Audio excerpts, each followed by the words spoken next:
White-tailed deer inhabit areas from South America to Canada, and they survive in habitats ranging from expansive forests to those that are nearly treeless. However, regardless of where you are in the whitetails range, they still need food, cover, and water. Understanding how deer meet these needs each season can help you locate deer and identify good locations to hunt. Deer have been recorded to eat over 600 different species of plants, but each region has a limited number of highly preferred species.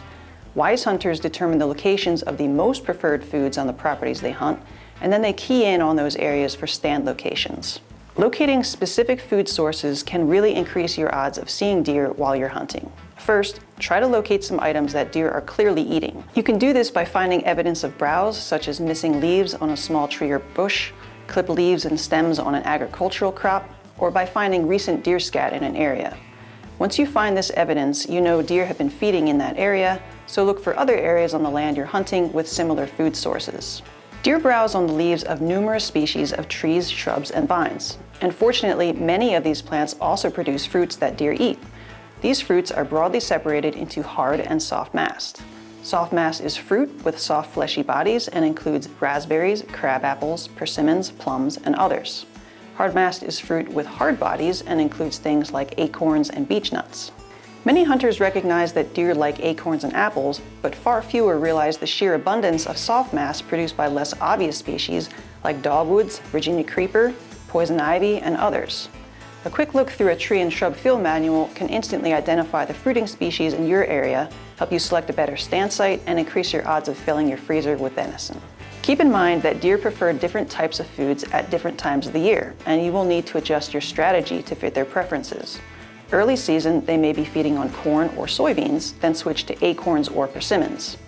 Late season, they may prefer honey locust pods, standing crop fields, or woody browse found in areas like clear cuts. The more time you can spend observing deer in your area, the more you'll begin to understand where to find them at different times of the year.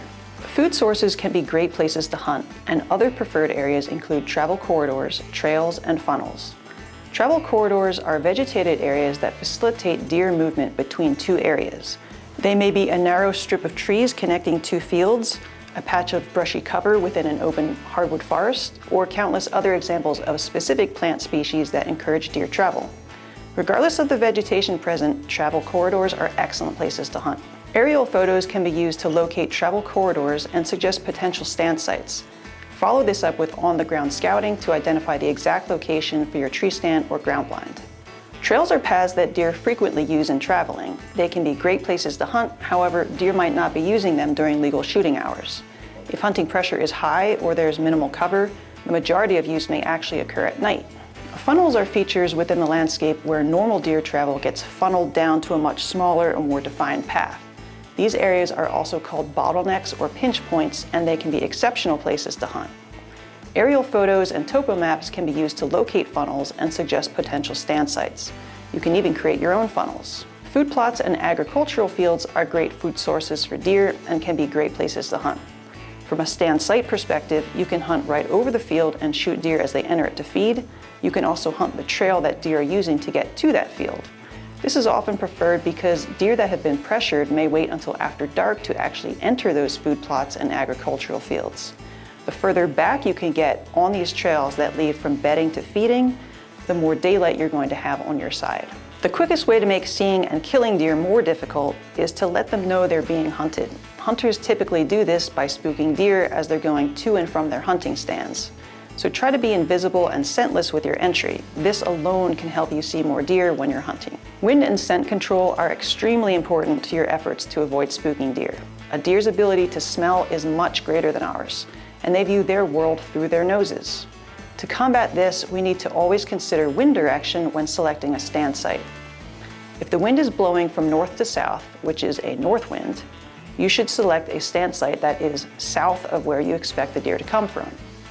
Scent control involves actively working to reduce the amount of scent that you provide to deer while you're hunting. Make no mistake, you cannot eliminate your scent. However, you can help minimize it and a deer's ability to smell you. Common tactics include showering with scent-free shampoo and body wash prior to going hunting. You can wash your hunting clothes with baking soda or a commercial scent control product, then store them in a plastic bag or tote to eliminate foreign odors from contaminating them.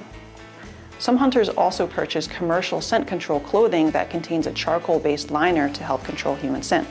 Once you've chosen an area to scout, look for telltale signs like trails, deer pellets, and especially for rubs and scrapes.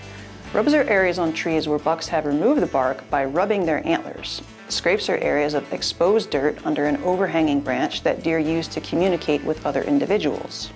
Since deer can change their patterns quickly, it is important to learn to recognize the freshest sign when scouting in season.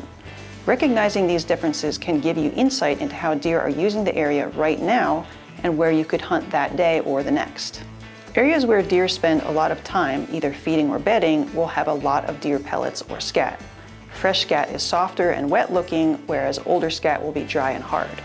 Very old scat will fall apart and look fibrous. Fresh rubs have a bright looking appearance due to the exposure of the inner bark and sapwood.